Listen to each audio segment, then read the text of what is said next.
Hello, welcome to the Living Undeterred podcast. I'm your host, Jeff Johnston. I'm the founder of the Living Undeterred mindset, I guess I'll call it. We have a blog and a weekly podcast that I do.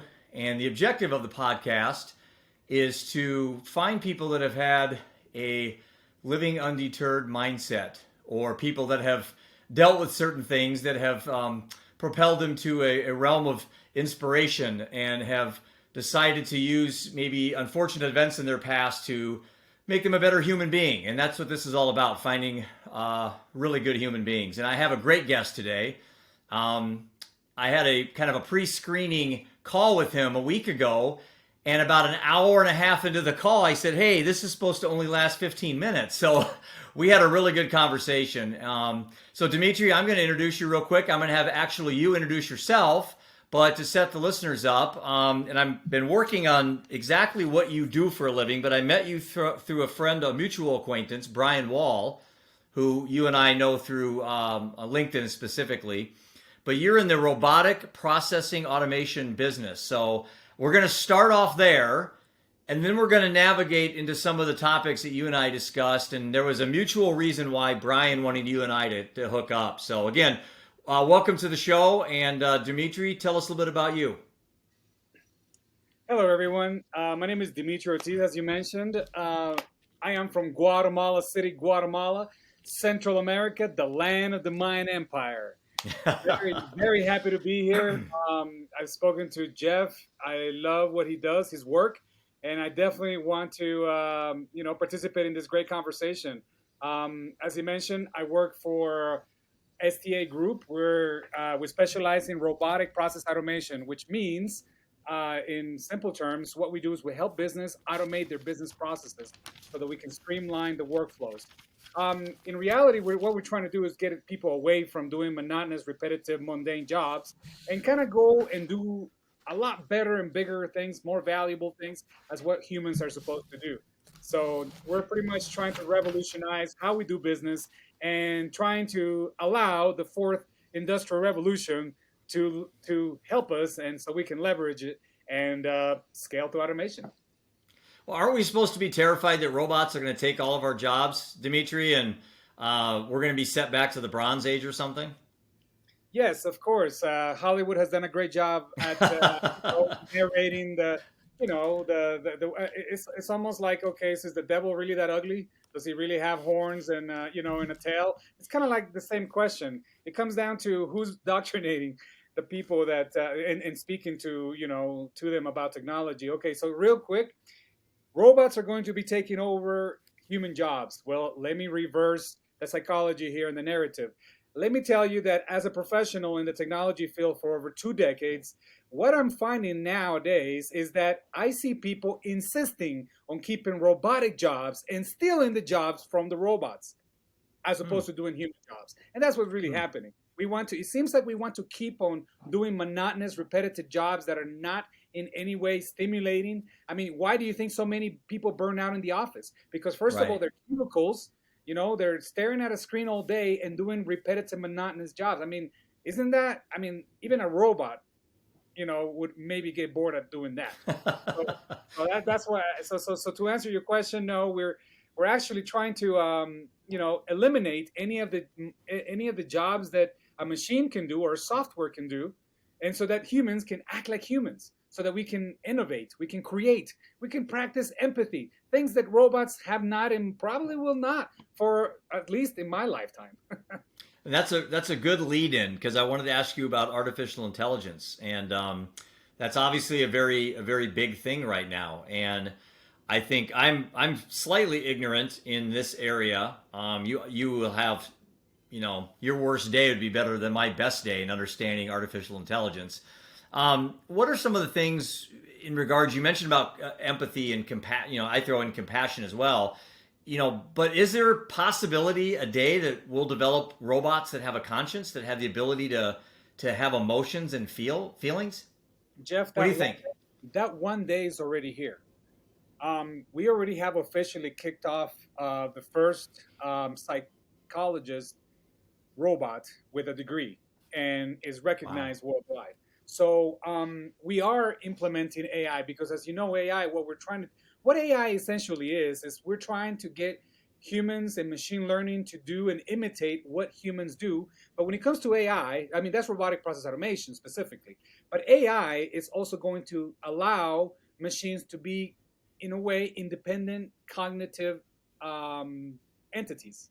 Hmm. What that means is that they're not going to be, because see, with robotic process automation, it still requires for us to structure it, to develop it.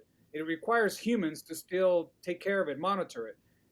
When it comes to AI, they're going to be a lot more independent, a lot more autonomous, kind of like the cars. We're heading to a Yeah. place in a time where machines are not going to require necessarily each and every decision for humans to attend to, or to have to add to whatever workflow or logic it may be happening. So we're already there, to be honest with you, Jeff. And if you think about it, many times as humans, we tend to think we're the best for certain jobs, and we're not. Right. I must remind you that we have a lot of humans working in healthcare, and humans are error prone, like highly error prone. We're talking about, Right. you are so, we are so in a way influenced by bad health alterations, psychological alterations, any type of anything that just throws us off will equal error prone jobs. And so Hmm. imagine us having humans doing all these jobs in places where we need to be as accurate and exact as we can. Even as doctors. See, I know it sounds like, oh man, we're going to get rid of all the doctors, but no. I mean, No. imagine the doctors that are having who knows what kind of lifestyle at home. We don't know if they abuse any substance. We don't know what kind of, we don't know what to expect from them because, as human beings, we're not necessarily predictable. We're not Right. programmable, completely programmable. So, Right. um, if you think about the part, I mean, I think we do need some kind of, we need to leverage technology where we come fall short, and then when we come on strong, that's where we come in.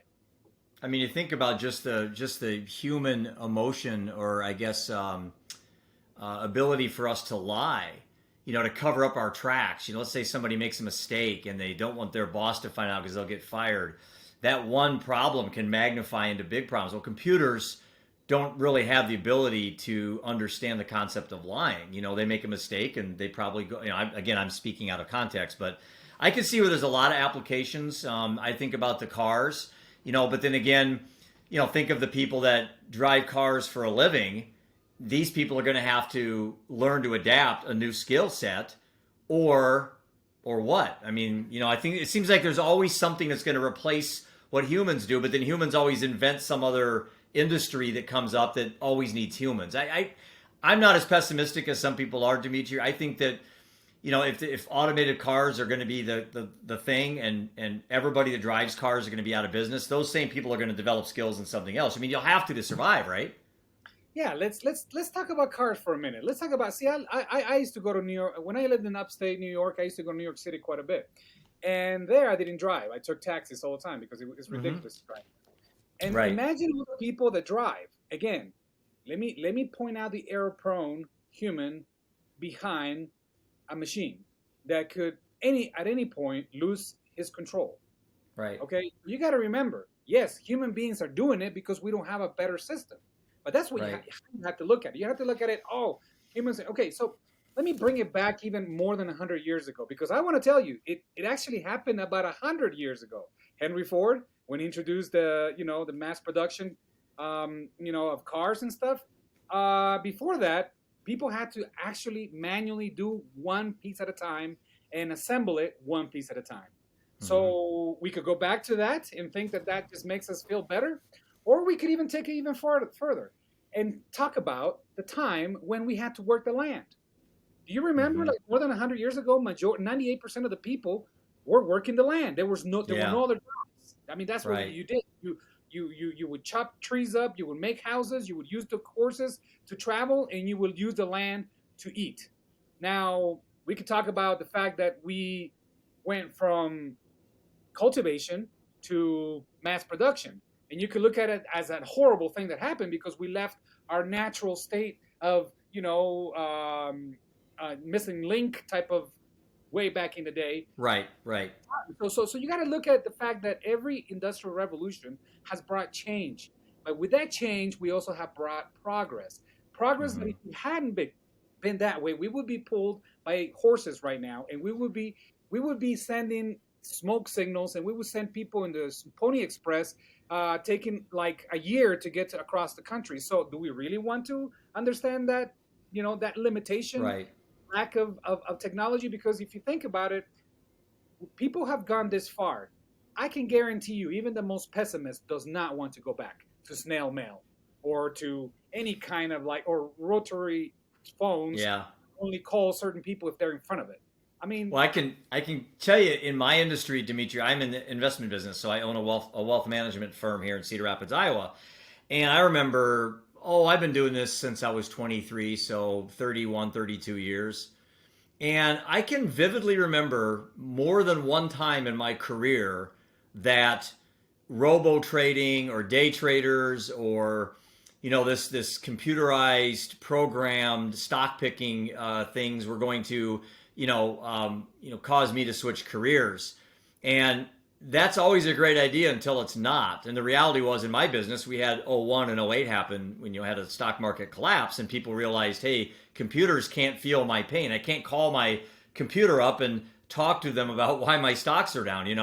So again, I can see where in our industry, progress has really helped us. The speed of information to contact with our clients is so much better. But I just don't think we're going to replace in most industries the core foundation of human relationships, human connectivity. I just have a hard time thinking that you're just going to replace humans with robots. I think we evolve with robots if there's a possibility to use those two words together. But you know what I'm trying to say? we have been, Jeff. This is the thing. Okay, first of all, we got to stop thinking that this is the beginning. Right, This is a continuation. I mean, there was an right, industrial revolution that brought computers before the fourth industrial revolution. Okay, so and not only that, but we got to remember that what's going to happen here, Jeff, is, for example, food. There's not enough food, and there's a lot of people starving to death. right, Technology, if we use it correctly, it will fix that problem. Okay, think about cars. Okay, think about the traffic jam, the pollution, all those negative effects of cars and the way we use them right now. That doesn't, just because we're using them right now does not mean that they are the best thing we have or the best right, invention. So as you can see, right. we're becoming better as we go, and technology has always been the key factor to make Yeah, us better and to do what we can do. Now it's like we can travel to other places just through means of technology, something that we could never do before. So it's interesting to see how people can be pessimistic about something that they haven't really appreciated, right. and it seems like we fear what we don't understand, and I think that's a problem. Oh, no question. Well, I think that's a good intro. I wanted to definitely give some time to talk about your career, but now I want to talk about Dimitri as the human being. And we spent a lot of time talking about this. You know my story. Our oldest son, Seth, died of a heroin overdose October 4th, 2016. Prior to that was an 8-year journey of addiction and incarceration and lies and deception. And so, my life is, a big chunk of my life has been spent trying to put out those fires. In hearing your story, and again, I'm going to allow you plenty of time to kind of navigate through and talk about what you feel comfortable talking about, Dimitri. I know you and I both are open to being vulnerable, and I respect that in you. I'm going to start off with back in the day, and I wrote down here in my notes the electronic music festival scene. And that's kind of where your whole thing started with addiction and substance abuse and depression and all that. Why don't you take it from here and kind of give us a little bit of a deep dive into your experience with addiction, substance abuse, all these things that come with it, and then what in hindsight have you kind of learned from what happened to you, and how has that made you a better person? Okay. Sure, Jeff. Of course, as you mentioned, I think it's very important to be vulnerable. Now, vulnerable doesn't mean allowing people to hurt you, allowing people to insult you, or allowing people to control you.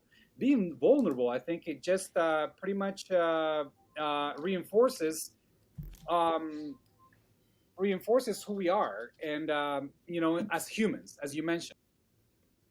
Yeah. So as it's interesting that we're talking about technology. I think part of being human is being vulnerable. What does vulnerable mean? Me, Right. in my opinion, I think it means that you accept being human being. You accept that we're not perfect. You accept that we are, sometimes easily influenced, easily, deterred, confused. There are many things. We are prone to error, as we mentioned, and errors are failures. But if you look at failures as what defines you, that's where the problem comes in. Right. When it comes to my life, it's interesting because sometimes people assume that you do these things when you are feeling like you're not worth anything, or you don't have a self value. And it's interesting, Jeff, that this happened to me at the top of the peak of my life. I was 22 years old. I had only worked 8 months in the IT field. I didn't have a university degree, certification, or nothing. I was just able to jump from high school to the pros just because I studied and decided Mm-hmm. that I wanted to try IT. 8 months later, I took over the biggest freight company in the East Coast, from Maine to Atlanta, interconnected to my network, 31 terminals. And so it Hmm. was like, as I mentioned, $1.7 million revenue a day if I didn't do my job correctly. No pressure. So, Wow. so when you look at that, Yeah. I mean, when you look at that and you look at that career, 22 years old, I mean, that's an amazing, it's amazing success Right. story. You would think, wow, how does a guy, an immigrant, by the way, I have to remind you of that, an immigrant after a few years, I mean, a little over a decade after being in the United States, scored a job that was one of the highest in ITs. Now, the reason why I emphasize this is because this is when it happened. When I went to upstate New York, Syracuse, and I took over this company, I was like very important in this company. Let me just say that. They looked at me as a genius because I was young and I was saying and talking about things that nobody understood. Well, we're still Right. kind of like that, but I'm older now. Um, but it's interesting because you would think, I had an apartment that was just like luxurious for where I lived. It was like a penthouse almost. I had a Right. Mercedes, a brand new Mercedes, fully equipped, 22 years old. I mean, when you stop and think about that, you think, wow, this guy is at the peak of his life. Right. And but Right. really, it's interesting enough is when I actually hit depression the hardest. Hmm. I had came back from a ecclesiastical mission that I had served in Italy. So I think the shift that happened from my mission, where I was serving people every day, I was, very spiritual, very focused on helping other people, and then coming and living my normal life. That shift in lifestyle, I think, altered Hmm. me in a way because I wasn't Yeah. no longer needed as I need. Because see, two things that human beings need to be happy in this life: they need to be loved, and need to be needed. Those are Hmm. one of the two main things I believe we all need to be happy.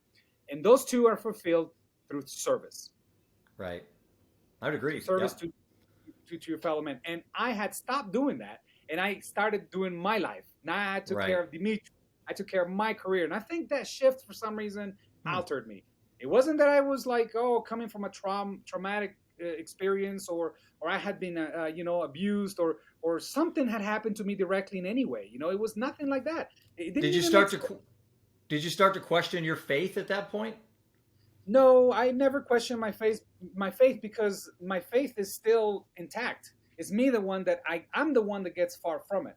It's just like, Hmm. um, many religious people feel that God is away from them. It's not God. God is the same place. He's always the same. If something God is consistent. So if you understand that, that means that we're the inconsistent ones. We're the ones that fall away from Him. He never goes away from us. He loves us. He's unconditional. So I don't think it was my religion. If anything, I think that kind of kept me still a little bit close Yeah. to ground. Because if it hadn't been for that, maybe I would have started thinking, okay, I'm nothing. I don't know where I come from. I don't know what I'm doing here. I don't know where I'm going. So maybe all those answers that I do get from believing in a faith, then that's that. I think that keeps you grounded sometimes. But in this case, it was personal. It was the fact that I was away from home. I went from high school to the pros. I felt like I didn't live the immature life enough. I went And you're I making went a lot of money. You're yeah, I making was a making lot of money. a lot Yep. of money. That's also pressure, and money was not. Anybody that understands this, money is not a motivator, nor is it a solution for all your problems. Right. So it was interesting that I started a heavy depression when I was 22. At the Hmm. you can arguably say the top and the peak of my life. And so when this happened, I had a friend of mine that I called him to come live with me in upstate New York because I felt so alone. Even though, ironically, I worked in a place where it was like 90% young ladies, doing office work, and I was the only young guy. The only four guys that were there, some old guys that were managers. So you can imagine. I mean, I was getting, attention, smiles. I mean, it doesn't make sense why I was depressed. But yet I felt in that deep depression. And so I called my friend up and said, hey, come over, live with me. Don't worry about money. Money's not a thing, so just come and hang out with me. Well, he came and hung out with me, but because he didn't have anything to do, all he wanted to do was party. So he started to go to, Syracuse campus and hanging out with, the students up there. And this is 2000, Jeff. This is when I was explaining to you that a new subculture was starting to form in the U.S., and especially in the East Coast, that was very influenced by the music festivals from Europe. But these ones in the U.S. were not as mature as the European ones. Because, see, in the European ones, you see people older than 30 years old dancing and hanging out and doing their thing. In the U.S., it was the opposite. It started at a younger age. I mean, you were seeing 15, 16-year-old girls hanging out with a bunch of adults doing what adults do. And so, you can tell that by, even though it was a great experience in a way that it was different, it was exciting, it was fun, it was partying, there was a lot of perdition there because there were a lot of young people using a lot of heavy drugs without much education, understanding, or direction. So, were these mostly psychedelic drugs, or are these name it, it was there? Ecstasy obviously was the choice, but everything from there, every upper that you can imagine, downers as well, psychedelic drugs. I mean, it's a big open market when you go to those events. I mean, it's almost like going to like a Fish concert, but getting even more than that. You know what I mean? It's like, I know who Fish is. Yeah. Oh yeah. Yeah, I got a couple friends of mine are big Fish fans, and I would just declare them almost as pseudo hippies in a way. It's like but that's yeah, I mean, the rave scene I never participated in because it never really was in Iowa. At least we had the bar scene and all that. But so the depression, was that beginning prior to the drug use, Dimitry, or was that post drug use? No, this was prior. That's why I'm telling you that I think that my vulnerability to the effects of my feelings, I thought I needed a way out, and I didn't believe in counseling. This is beginning of late 1990s. Counseling was not too popular. I mean, it was actually looked at as you're weird if you're in medication and counseling. You know what I mean? Like people were not as accepting or as open as it is right now. And I come from a Latino culture where we don't believe in any of that because first, we don't even have the money, and second, it's just life is so difficult for us that counseling almost sounds like a joke to us. Yeah. Because life is so real, it's so ridiculously hard that counseling is just for those people that are trying to make it a little easier. That's how we looked at it, Or can afford it too, yeah. Yeah, you can afford it. I mean, how can you pay a professional for an hour that much money, So it wasn't in my culture. It wasn't at the time to seek for help. So when you have problems like that, Jeff, you want to find a way out, or you want to find help, or you want to find a distraction. And distraction is one of the biggest problems because you are not focusing on anything that's productive or the problem itself. You said something the other day, Dimitry, that I thought was very interesting. You used the term recreational abuse, and I asked you if you felt like you were ever an addict or you were addicted to this stuff, and I think if I remember right, you kind of said, well, not from the context of what most people describe as an addict. I was recreationally abusing substances. Is that an accurate statement? Yes, I mean, I don't know if it exists. I'm just explaining kind of how it is, how it was, because I was a functional abuser, right? In a professional world, and so that, and I was only on the weekends. It wasn't during the week, all day, every day. I mean, it was. I was very. I mean, I chose where I wanted to do it, but when I did it, I definitely abused it. So I mean, and I think part of the reason why I never felt it was a big problem was because my life kept on, moving forward. I mean, I stayed I stayed as the network administrator of a huge infrastructure with a lot of stress, and yet I was able to go and party all weekend and come and be a professional Monday through Friday. So it's interesting that I was able to do that. But as you may imagine, you can only keep up with it for so long. Hmm.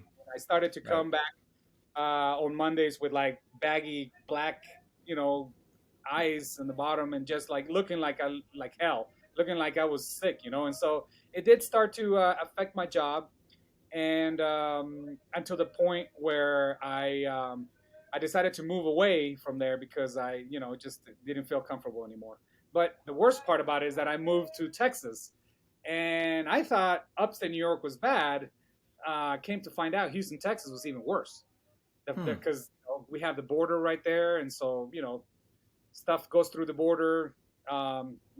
Very high quality, grade A, you know, um, substances that can be easily accessed.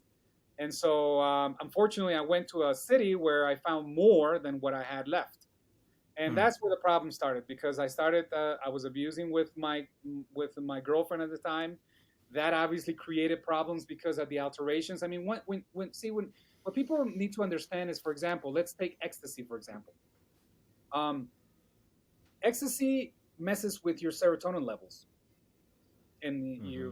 so you need like 5-HTP type of medication to kind of level because see what people don't understand is the uppers, they take you to a higher level, and you feel like very it's like you're very you feel in euphoria, that just Hmm. like a natural type of level where it just makes all your brains connectors go crazy in the neural side of your brain, so it stimulates you, overstimulates Right. your brain.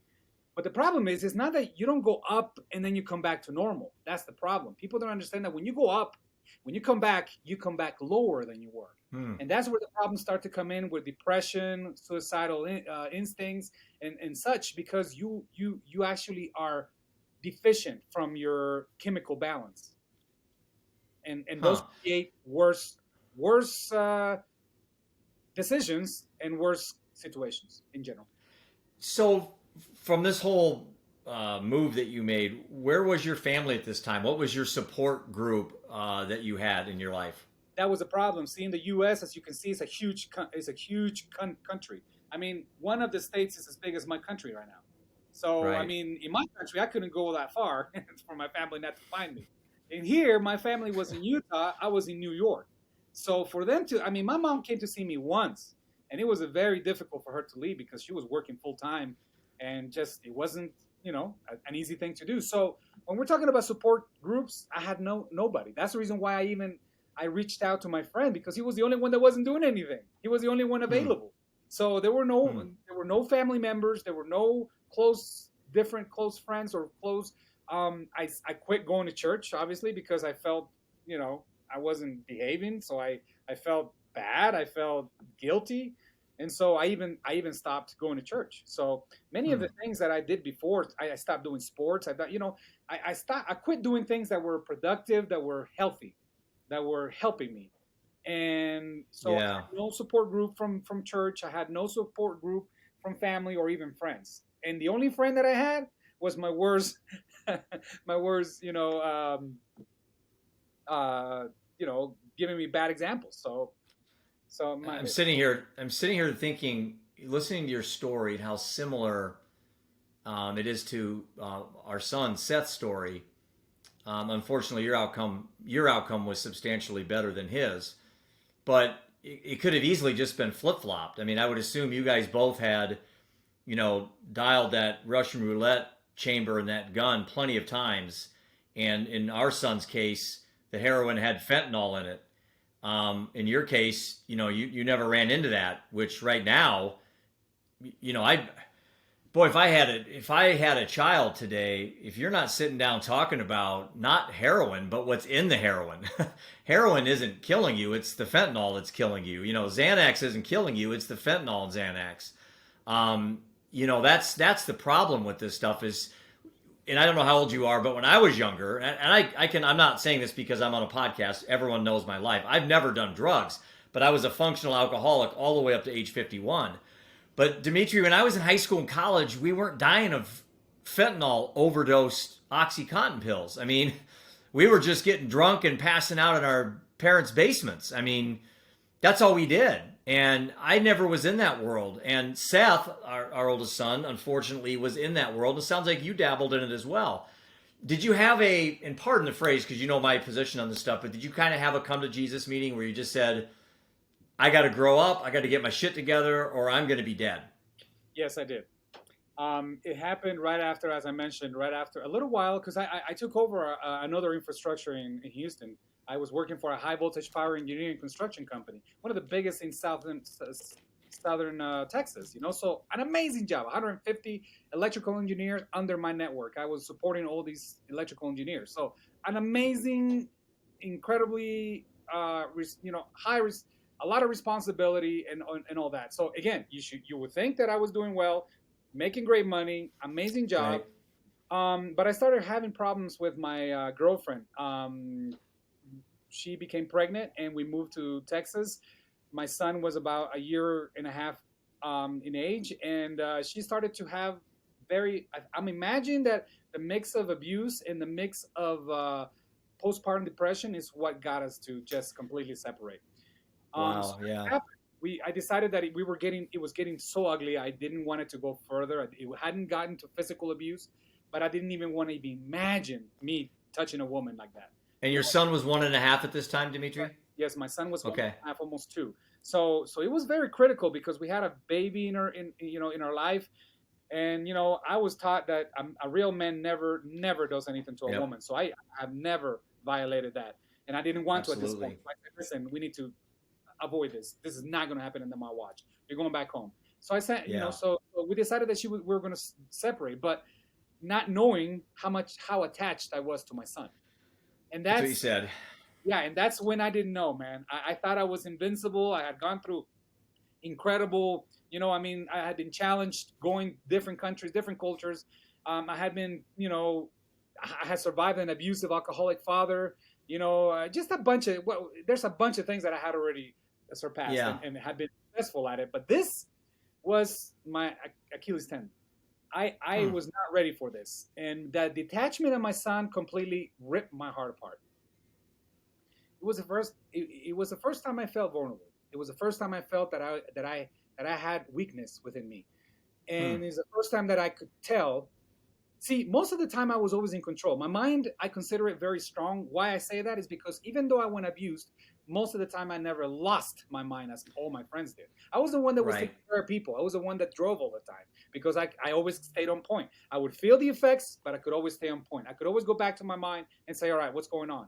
And that was something very particular because I don't know that many people that can actually do that. And so I felt that I was invincible, even, Mr. doing all these bunch of abuse and nothing had faced him. But when my son left, that's when I started to really abuse what I was recreationally using. And so at this point, I started hanging out with the wrong people. I lost my professional job because somebody crashed into me. So it equaled the fact that they had to test me. And because I was partying those days, I came out dirty. So I lost my professional job. I lost my son. I lost my relationship. I lost everything that I had worked for. And I had the worst type of friends that I had found. I was associating with bar owners. And there were 3 different bars. And all these bar owners were ridiculously abusing methamphetamine. Oh, I bet. And so this is if you understand about this drug, this not only does it destroy you internally, but it just completely shifts the whole mental part of you because it's acid. It's deteriorating your insides and your mind. And it's very highly addictive, just like heroin, just like any other of those. They're highly addictive. So not only did I abuse it, but I for the first time became, I lost control. And was under the control of a substance. And I didn't sleep for 2 weeks. Holy cow. This keeps you up. This is worse. Cocaine, for example, gives you a high and then you come down quick. Methamphetamine keeps you up for days. And you keep doing it, and you keep doing it, and you don't eat because you don't want to. You don't feel like eating, so you lose your mass. You lose your muscle. Your eyes start to pop internally. Your one of my tooth chipped a little bit, and that's when I started noticing, oh my goodness, I'm turning into a junkie. Now, And how old were you at this point? How old were you at this point? 24. So this all happened from 23 to 24. Yeah. Well, no, Shit, I it was sounds. from 22 to 24, 2 years. Yeah, but it sounds like your story is like an 8-year journey. This is all just, 2 years. Yeah, So about you crammed a little more than that, but yeah, no more than 3. you crammed a whole lifetime of living in a short amount of time. So, what clicked? What clicked? Your son is Yeah. is out of your life at this point. What clicked? That was it probably? I recognize that because I had lost my son, I had lost it all. And I noticed that everything that I have worked for was just ruined. I felt like I was worthless. I felt like I was a junkie that nobody wanted. My whole family disowned me, for the exception of my mother. And I mean, I was lost. And I can see how many people that I've used just completely go the whole way and completely Right. let themselves go, and horrible things Yeah. happen because you feel like you're worthless. You feel like you are the scum of the earth. You feel like you shouldn't even be here. And yet I had an amazing life before it. So it doesn't matter. It doesn't matter how successful you are. It doesn't matter how Right. great your life was before this, because once you hit that ground, once you hit that, and then you start going even on a deeper well, that's when you start to recognize that this is like the pure devil, and that's what I compared it. I said, and so what I did is I decided to call my mom. I said, and I respect my mom a lot. I don't lie to her, but it was very embarrassing for her, I her bet. her son that had served a mission, that had served people, that was great in school, debate national champion. I mean, the list goes on. Successful in IT, as an immigrant. I mean, there was so much for my mom to be proud of. Right. So I didn't want to ruin that. And it was very difficult for me to call my mom and say, hey, Mom, I have found the devil. For the first time, I have face to face with him, and I am not going to be able to win. And so I decided I was actually able to see after days of not being able to sleep, the effect of this, starting to see hallucinations, starting to lose my mind, starting to noticing that I was eventually going to get beat by this big demon that had Sure. taken over my life. That's what I decided to call my mother, because it's the only woman that I trust in my life. And I said, Mom, you are not going to like what I'm going to say. This is not good, but I need to be honest. I'm going to lose everything, including my life. And I need you to come here quick and help me. So 2 days later, my mom came, and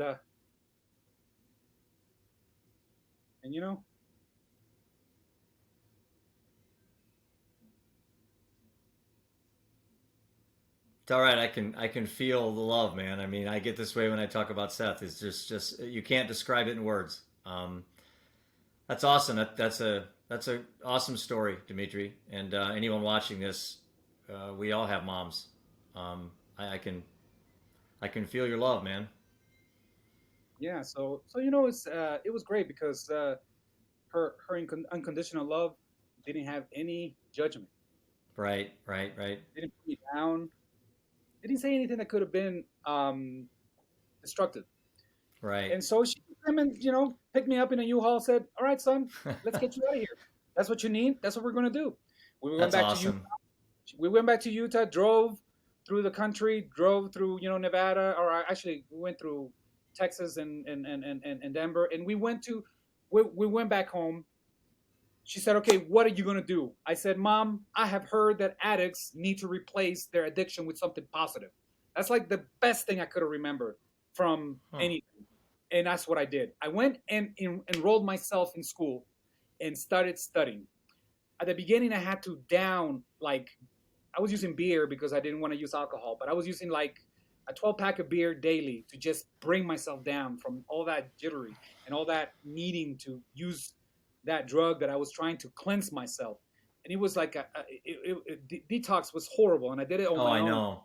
for help. And Yeah. and it was horrible the first days, but you know what? My desire to get rid of that feeling that I didn't deserve to live, that I wasn't worth anything, that everything that I had done had been canceled. I got I started doing something positive, which was school, and I decided I will not stop. And that's what happened. I used alcohol to help me get rid of the drug, or the drugs for that matter. And eventually I was able to get rid of even the alcohol, even working at a bar. So, Do you think your struggle with alcohol or some of this stuff is genetic? they say that. I don't believe it. I don't either. Not as I don't, much as they say. I don't believe that. My dad is a full blown alcoholic. I mean, when I tell you alcoholic, I tell you that my dad was the kind that would just be laying in the street, and people that knew him would bring him home because he just was so drunk that he couldn't make it back home. That's the kind of drunk I grew up with. So Yeah. I knew that there was a lot of addiction because Right. people talk about addictions and they're related to drugs. Addiction is anything that you don't control, even sugar. Absolutely. Food Absolutely. is an addiction, and we are Yep. all and that's something that people need to understand about people that have suffered addictions. Once you're an addict, you're always an addict. Sounds horrible, but it's a condition that you have developed in your brain that you are vulnerable, and at any point you can relapse.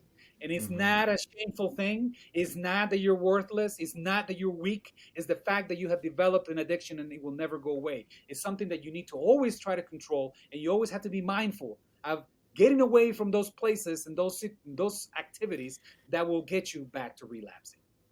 Do you practice meditation, or what do you do to contribute to your spirituality? Well, I talk religion every day, not in a biblical sense, Right. quoting quotes. I think that the best thing that religion can do is you learn the concepts and you apply them in your life. Otherwise, you're just reading stories from 2,000 years ago. I agree. And Yep. so so I started to try to apply what I learned. And Hmm. since I had practiced my religion, I just wasn't preaching it. I knew how to do it. So I went back to what I knew. And this is the reason why it's so important for us to teach our children good values, because even when the strong winds and the big tides come and take them away, eventually they will find their way back if they choose Hmm. to. So let's segue a little bit. I'm thoroughly enjoying your excitement. I can see your passion exude from you. And I admire like every guest I've had lately. Have just had these awesome heroic stories, and boy, I'm excited about finding new people like you on social media that can give you a platform to tell your story. And obviously, I'm doing this to help myself first. I mean, if I'm not around, then I'm not any benefit to my two kids and my other people in my life. So I got to take care of myself first. I just admire so much about what you're doing, Dimitri. Let me throw something at you. What are your thoughts on legalization of marijuana and psychedelic use becoming more mainstream in society as ways to deal with, say, depression, PTSD, even end of life suffering? There's a lot of talk about using specifically mushrooms. And full disclosure, I have never done these things, but that doesn't mean I'm not open to entertaining the idea of some type of benefit. We all use drugs in some capacity. All of us do. So let's don't be ignorant and say, I can take Tylenol, but I'm not going to consider a magic mushroom. I've never done this stuff. What's your thoughts on this stuff, Dimitri? Good question. I'm of the belief that, for example, if you look at cannabis, because they call it marijuana, and it's kind of like an insulting name, just because it's kind of like calling it an illegal alien. It's just the same insult. You know what I mean? People put this label on things, and they're just stupid. But Yeah. anyway, I'm sorry I had to um, laugh because I remember you telling me that the other day, and you and I chuckled about that. I laugh. It doesn't affect me. I laugh. I'm gonna laugh I until don't think any. I'm going to hurt your feelings, am I, Dimitri? No, not at all. I've grown. I've grown a lot, so I'm happy about my development. Yeah. No, so what I was mentioning, Jeff, I think that it's if you look at cannabis, for example, it's a plant. It's a holy plant. Holy. What I mean by holy is that many of our civilizations have used it for um, religious, gatherings and even especially indigenous people and from many parts of the world have Oh used it yeah. to elevate and to get in tune. It helps you focus into some religious, I guess you would say, activities. And Hmm. so to deny the fact that hemp has been one of the production of clothing and ropes, and I mean, you name it, we're talking about 1,000 years. Another thing I don't understand why people, if I remember correctly in university when I studied sociology, they talked about how they talked about how these drug enforcement came about. And I don't know if you ever heard this, but Hmm. for example, cannabis was illegal because Mexicans were bringing it over. And when they worked the land, they would be Hmm. very, pain, a lot of pain in their body. They needed to take that pain away, and they would smoke. But then they started to Hmm. recognize that some white girls were liking how they were hanging out and partying, and so they would come and party. So guess what? It became actually racial law as opposed to you know a fight against drugs. You know what I mean? And so Right. I think that we have to look at the history and why things started, because it doesn't make any sense for a plant that has never killed anyone or has even created any type of alteration to be so number one. They put in the level number one as the drugs. I mean, next to heroin, next to And, all the, and so that's just ignorance. That's I know, just and stupid. look what alcohol's done to society. Look at alcohol has done to your internal organs, and look what alcohol does. Drunk driving and all the societal ills that come with alcohol. Yet when the Super Bowl's on, there's 10 commercials on alcohol. We've just accepted that quote sin as a normal process of being in America, or I guess a human. But cannabis is just still out there as this fringe. And again, full disclosure, I've never smoked pot. I've never done these drugs, but that doesn't mean that I need to be, ignorant to the fact that there could potentially be some benefits that I'm not aware of. And I specifically mentioned end of life and PTSD and depression and even ADHD. There is some evidence out there that some of these psychedelics have shown benefits to people that are struggling with things. So, and I and and, think as a society we owe it to learn about these things. and the addiction level when it comes to mushroom, it doesn't exist. That's another thing that Right. people need to understand. And then as you mentioned, isn't it such a hypocrisy? I mean, you talked about alcohol. I talk about tobacco. How about tobacco? Yeah. Three people, Absolutely. one is dead, two are half dead. You see what I Right. mean? And Yeah. yet we were for so many years, complacent and just accepting, just because that's what we accepted. And yet we were literally killing people for doing it. Well, we But just nobody cherry talked. pick. We cherry pick these things. This thing is bad because this thing is okay because, and it's like, I just think if we want to do right for our children, and that's really why you and I are having these conversations, is for our children. And if we want to do this right, then we need to really have a clear, open mind on some of these topics and not just be anti this, anti this, anti this. And I look at the war on drugs you and I talked about has just been a colossal, discriminating, horrible failure. And it is just to the point where people are serving time for offenses that, in all honesty, they shouldn't spend any time. And then you got somebody that does something horrific that is getting a year or two in prison. And to me, it just doesn't make any sense. And I think, I don't know what the answer is, Dimitri. I don't have a lot of experience in this area. However, I am very interested in trying to get some type of level playing field here where we can have the ability to make choices. And if you make the poor choice, you're not sacrifice the rest of your life on some of these poor choices. I look at my son being incarcerated as a felon. I mean, when he got out of prison, the fact that he was a felon, he had so many things going against him. But a lot of what got him there was just a function of some very poor choices. He wasn't a bad kid. He just made some very poor choices at 15, 16, and 17 years old. I could have done it. Right. And it's so crazy, Jeff, because now it's even worse. I remember my high school. I was considered one of the rebels. Oh, he smokes pot. Oh my goodness, he's like a huge rebel. Like because I came from California and I was Latino. I mean, you should have seen the stigma, social stigma that was behind it. Now, and it's interesting because now I went to my old high school and they told me the stories. There's like a open market of drugs that are happening at this rural and urban areas where with this bunch of people kids that are the sons and daughters of well known people, professionals, Yeah. I mean, So it's incredible to see how people, how society, and don't mind me saying, Jeff, that America, in my opinion, or the United States, has one of the worst problems, if not the worst problem of drug addiction and drug abuse. So we have to look at the root cause of this. I mean, is it because of lack of identity, lack of support, lack of I mean, I don't know obviously these kids that are doing this from rich homes, which are the ones that I was trying to tell you about, are obviously missing their parents, are obviously missing something, some kind of link to something substantial. And I think we need to look at it very seriously, because as you mentioned, there's good kids that, association is a bitch. You know that. Association can make you kill you. You know what I mean? And that's the problem. You cannot associate the person that is associating with these people like the same way. But unfortunately, we are humans and we are influenced. And so, and just because of influence doesn't mean that's and then let's not forget, are we the accumulation? Are we defined by our mistakes? If that's the case, then this is a miserable life. But it's not.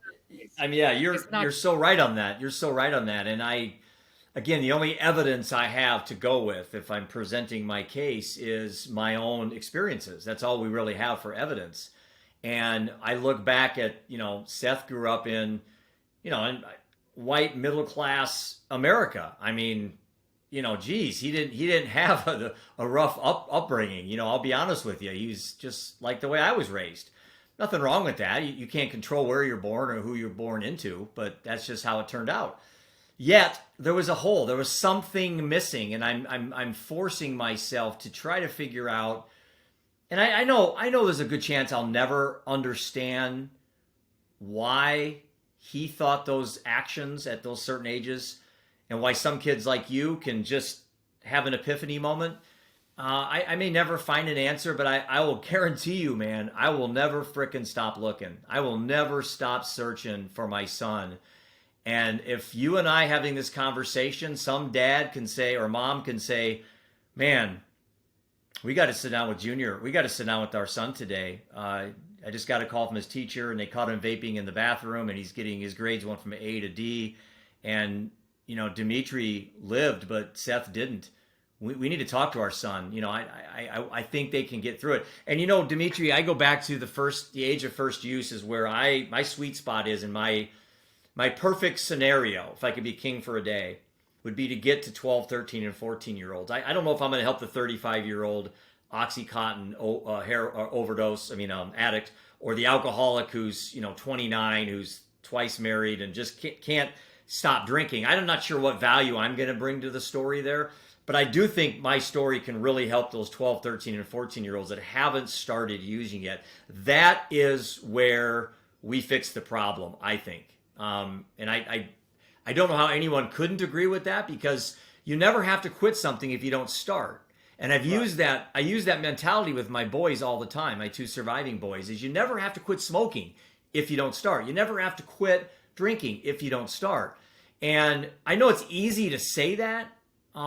It's very difficult to do. But if we can get these kids to empower them to believe in themselves, and, not to get off sidetracked here, but social media has just been a horrible thing for adolescents today. And watching their other friends do well makes you envious and gives you imposter syndrome. And now you're going through maybe sexual questions. Maybe you're considering your sexuality. And now your mom and dad are going to be disappointed if you come out as gay. And you got all this pressure. And so what's the release? Go get stoned. Go get drunk. I think, Jeff, it's very important for parents to understand that they need to take a serious look at what relationship they have with their children. How open is the dialogue? How much trust is there when they come with problems and mistakes? Are they going to condemn them and completely send them to perdition? Or are they going to remember that that's their blood and flesh, and that's them in another body, the continuation of their life? And how are they going to deny themselves? And how are they going to criticize themselves when it was from that home that they came from? So the responsibility has to be shared. And that's a good point. And the responsibility has to be taken from the beginning. Because, Right. Then they come and say, how did this happen? You know why it happened? Because you never spoke to him. about these things because you thought it was better to avoid those conversations because they're uncomfortable, and I think that that's what we need to do. That's why we're having this conversation, Jeff, because it's uncomfortable, but it's so necessary. And that's the communication is the key to any problem because we can work, we can understand, we can find ways to find solutions. But when there's a lack of communication, lack of respect, lack of empathy, lack of any of those essential parts to be that human being, Jeff, parents need to recognize that if it's saying in Spanish, el que no encuentra a su papá en la casa lo encuentra en la calle, which means if you don't find your parents in your home, they're going to find them in the street, on the streets. And that's not going to be a good parent. And that's not going to be a good teaching. So remember, what you don't do at home, they're going to find it on the streets. Yeah, and I think that is so appropriate when we start looking at all this in context and how we can help our kids. There's just so many things going through my head right now in regards to my two boys that are still here and some of the conversations we had. To me, it's not necessarily always making the right decision, but it's avoiding the worst possible outcome. And I've got this thing in my head that I always tell myself, Jeff, you got one chance to F this up. You got one chance. My son comes to me with this big thing. Hey, Dad, I had sex for the first time. Or, hey, Dad, I did marijuana. Or, hey, Dad, I had alcohol. Or I stole something from the store. Or, just something that obviously I'm not going to agree with from that context. The worst possible outcome is suicide. And adolescents today are, and even sounds terrible, but one of the highest suicide rates right now is middle-aged white men. That seems to be, the rates are just through the roof. And so the pressures on all parts of society, not just adolescents, but even just adults, is obviously magnified with COVID. But I go back to the worst possible outcome. If your child has a problem coming to you because you're going to judge them, or you're going to talk condescending to them, or you're going to lecture them, and then they do something as horrific as suicide. I mean, how many people have killed themselves? How many kids because of their inability to go talk to their parents about something? And it's probably a number of suicides by adolescents have been that friction. And I think if the kid could have got through that barrier, they could have been me and you. They could have been able to have a productive life and maybe told their story to help somebody else. But they ended up committing suicide. And there's something wrong in this equation, and we are hurting society, not just America, the world is. And unfortunately, we know more about these things than we've ever had in the history of humankind, yet we are more miserable than we've ever been in the history of humankind. What gives? Because I think we have more alterations in our food. We have more distractions that we've ever had. We don't understand that things take time. And instead, we're getting used to this automatic gratification. In other words, we don't work for what needs to be done. We think it's misery to work when it's an opportunity. We think it's horrible to study when it's development. We think that it's boring to be a good human being. So it's like cooler to just be a rebel. I mean, there are so many things that I think we're confused, and we need to just go back to our core values, which are family unity. You know what I mean? Like, I think we're losing the family unity and structure because we are being taught that. And when you only worry about yourself, it's a very thought, because even if you do the best thing for yourself and you don't do anything for others, you're going to be empty. And that's the problem. People are doing too much for themselves and only for themselves, and only for their personal pleasure, and only for their personal progress. And therefore, they don't care what's happening around them or who's around them. And I think that that's what we need to bring. We need to bring that community among ourselves, as helping each other. But I think that we're being tested. But in the same way, I'm looking at a lot of. I'm an optimist as well, Jeff. I mean, look what we're talking about right now. We would have never had this conversation 20 years ago. I probably would have had this conversation 20 years ago. And so I think we're progressing. The communication technology is allowing us to communicate a lot easier. Now you don't have to have friends. You could live in Iowa in the smallest little rural place with nobody around but cows and sheep, And now you can get in front of the Zoom and talk to somebody in Africa, in Europe, Yeah. in Asia. So I think we're getting to the point where, I mean, video games are no longer just Mario brother and you. Now you're connecting with others, and now you're doing things collectively. And so that is going to change because we're never alone. No matter how, we're never alone. And another thing, Right. you be alone when you're with yourself. You know what I mean? You're somebody, so Yeah. you're never alone.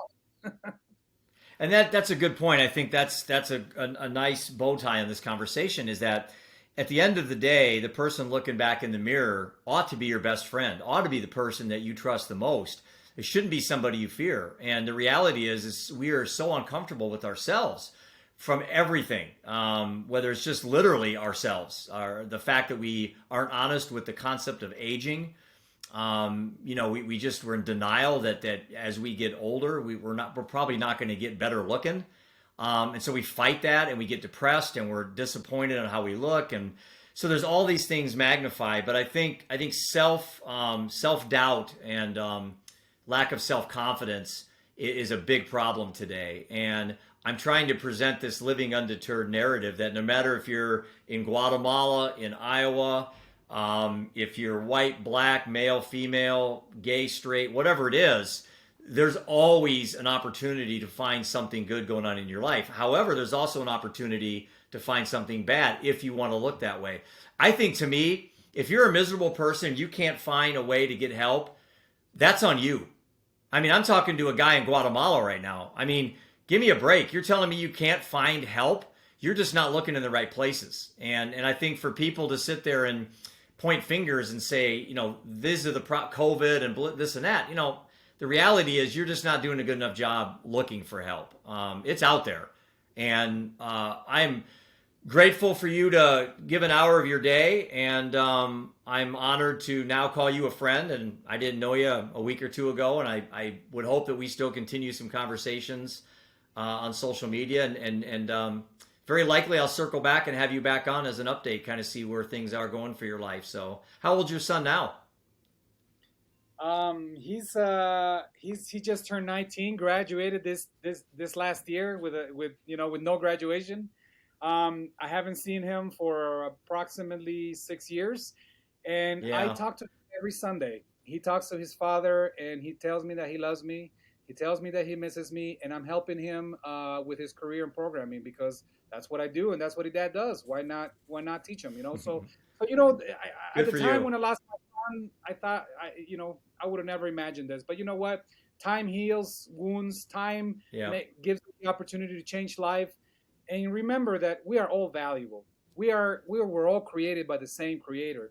And there's no way he created some of us more important than others. We are all important. We all have values. And remember that we all have something to bring to this world. That's why we have different talents and abilities. And we need to just seek for those and find our value in the world. And the best value we could always find and consistently is service to others. That is the value that we have and that we can provide in this world. Not material accumulation or any other distraction, but more what we can give others. And when we do that, as I mentioned, we will be loved and we will be needed.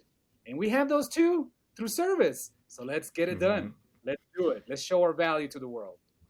And we didn't rehearse that, by the way. That's just Dimitry being Dimitry. So that's a good way to end this. Awesome, man. I appreciate keep being you. Good luck to everything that you do. And if people want to reach out to you, is LinkedIn the best way, Dimitry? Yes, LinkedIn is the best way. I don't really mess around with other platforms. You can find me for any reason outside of business, or you can come and ask me how I can help you scale through automation and help you welcome the fourth industrial revolution with digital transformation. Yeah, we gotta embrace it. You can't run from it. So, hey, man, have a great time with the rest of what you're doing this week. And again, I always tell all my listeners, live undeterred. I guess that's the motto here, and you embody that. And again, I wish you the best of luck. I know whatever you do, you're gonna go down swinging. That's kind of how you operate. Oh yeah. Yeah. Well, take care, man, and enjoyed it very much. And we'll talk soon. Okay. I appreciate the opportunity, Jeff. You are great. I love your work. Keep doing it. We need to bring this to the world, so let's do it. I appreciate you, and I really appreciate the opportunity of being here and talking to you and everyone out there. So love, peace, and happiness to everyone. Back at you, brother. Take care. Hey, I'm going to have you hang on a minute. Try to leave.